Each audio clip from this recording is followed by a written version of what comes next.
국민의힘은 민주당 이재명 대표의 도지사 시절 법인카드 사적 유용 혐의를 거론하며 공직자로서의 자질을 비판했습니다. 도덕적으로나 법적으로 심각한 문제가 아닐 수 없습니다.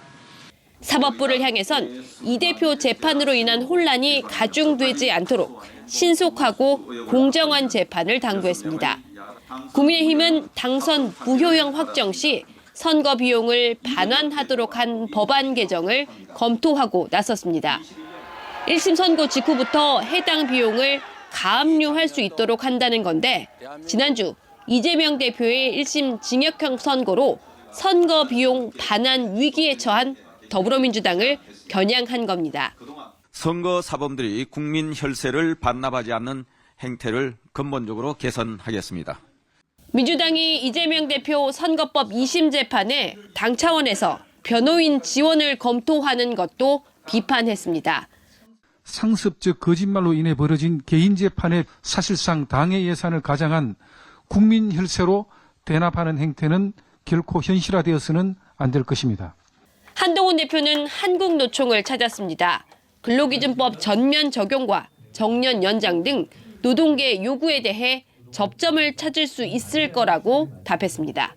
저희는 진심으로 근로자의 힘이 되겠습니다. 그러지 않고서 어떻게 집권하겠습니까? 한동훈 대표는 조만간 민생경제특별위원회를 출범시키는 등 정책 행보에 나섭니다. 여당은 할 일을 한다는 걸 보여주겠다는 전략이라는 게 국민의힘 측 설명입니다. KBS 뉴스 우정합니다. 국민의힘 당원 게시판에 한동훈 대표와 가족의 이름으로 윤석열 대통령 부부를 비방하는 글이 반복해서 올라왔다는 의혹.